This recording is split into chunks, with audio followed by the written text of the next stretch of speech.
a reflection on how this disease has changed me as a husband.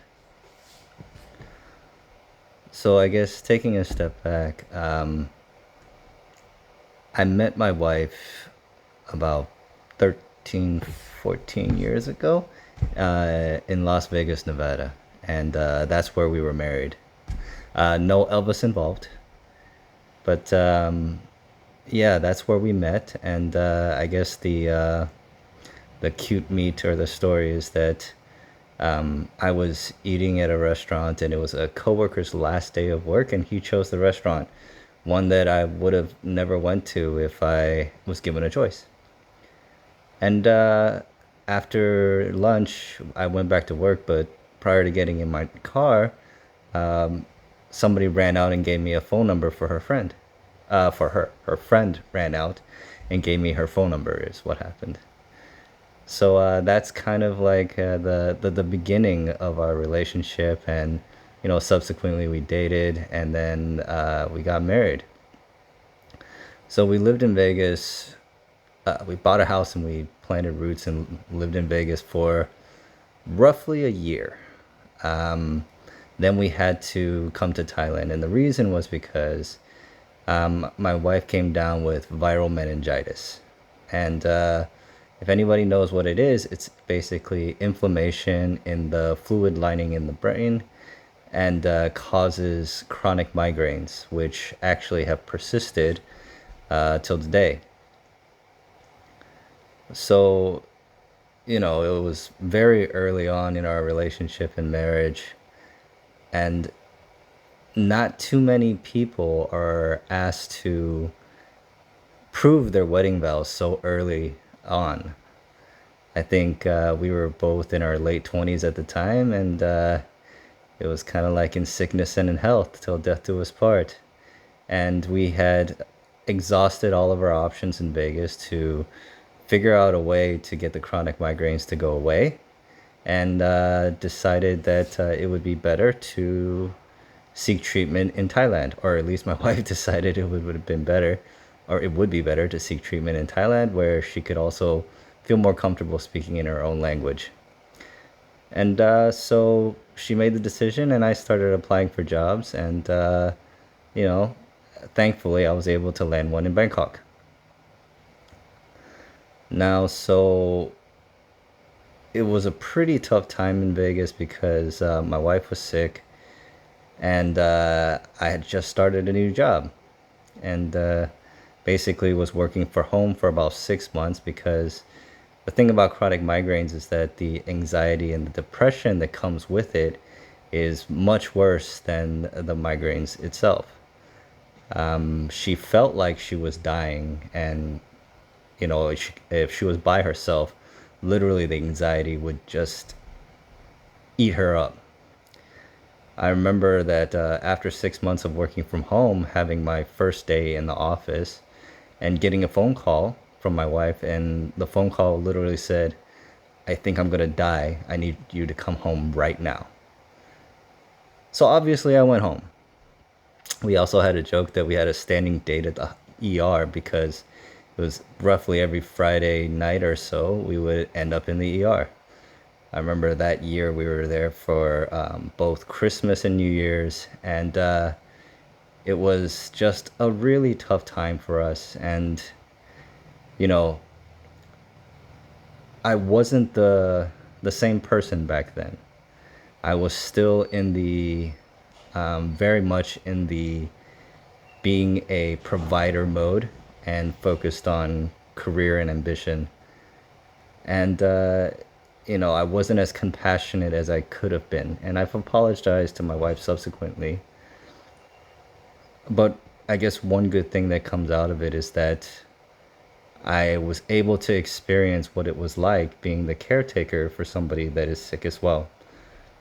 So at this point, I've kind of felt it on both sides, both as the caretaker and the person that's sick. So it makes it so that I'm able to show more sympathy and empathy at these points in time. So yeah, I think after we moved to Thailand, things are better now. obviously. In the last video, I shared that, my wife shifted focus to having a child, and now we have a 2-year-old son. Although it was very difficult because it took, 11 rounds of IVF-XC and ultimately a surrogate in order to get us over the finish line and have Silas. I think that, as a husband, I am much more acutely aware of how my wife is feeling at any point in time. Not that I'm able to be perfect and act on it with precision every time, but I think previously I thought more about it in a transactional way where you love me because I'm providing for you. If I wasn't providing for you, there'd be no reason for you to love me. And, having that reflection time of after being sick and, understanding that that's not what life is about, and that my family and my wife loves me because we love each other. It's not because of a transaction. It's unconditional. I saw a video on social media the other day that characterized it very well, or explained it very well. Our children, we don't really get to choose. Our children are our children, and we love them wholeheartedly and more than ourselves, right?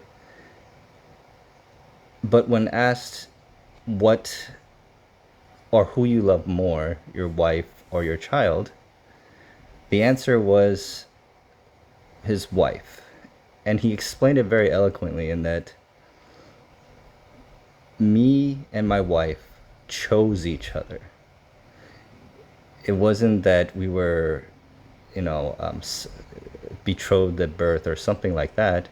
We made the decision to be together, to love each other, to bring a child into this world. And, when my son is an adult and independent and off on his own, it will still be me and my wife choosing to be together because it's a choice that we made to love each other and to be there for each other and make the vows to be together in sickness and in health till death do us part. And that really resonated with me because that's how I think about it now. It helps me get over the tough times in that, when we're arguing or when we're not showing as much empathy or sympathy as we could for each other, I have to fall back and remember that we chose each other. My wife chose me, I chose her.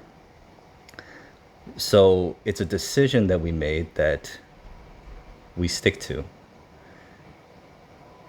And again, that really resonated with me, and it's something that I refer back to now.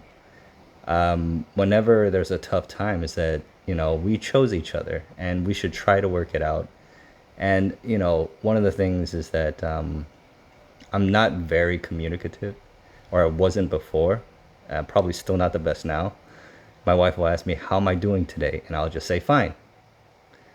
And then I'll do my daily vlog video, and then she'll hear a lot more detail about, how I slept through the night, how I'm eating, how I'm digesting. And she gets really upset because she says that, why aren't you telling me this? We are partners in life.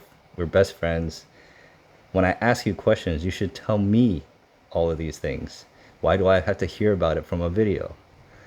And there's a lot of truth to that, in that I need to be more communicative, especially now, about how I'm feeling every day, so that my wife can be the conscientious and loving spouse that she is. But yeah, I think that, it's changed me a lot in that, or the sickness has changed me a lot in that I now show a lot more empathy because I've been on both sides of the situation. And really it just comes down to, we just got to let things go, because she's tired taking care of me and raising or taking care of Silas as well. I'm tired of fighting this disease and the emotional strain and raising Silas as well. And there's going to be times where we get angry, we get frustrated, we vent, we act out. And we just have to remember that we chose each other. And a lot of the times it's the disease talking, not us. And remember that, we love each other, respect each other, and we've made vows to be together forever. And that's really, how I think about it from a husband's perspective now after having this disease.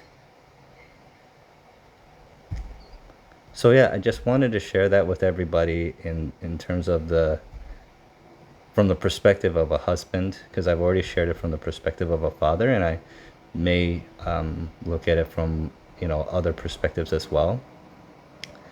But as a husband, I do definitely feel very different before and after getting sick, from the perspective of empathy, from the perspective of what a marriage and a relationship actually looks like, and how to show grace and understand what the other person is going through at any point in time. It's very important in general, but especially when we're going through tough times, to understand that a lot of times it's the situation, not the person, and to be able to show grace for each other and not to bottle things up, keep them inside, and to seek help when needed, because we do go to therapy previously for marriage things and now for the sickness, and it has helped us be more communicative and helped provided tools for us to handle these types of situations. But yeah, just wanted to share how my perspective has changed, and hopefully it'll help some people out there as well. I'm still fighting hard every day. Thank you very much, everyone, for all the comments and words of encouragement. We'll talk to y'all later. Bye.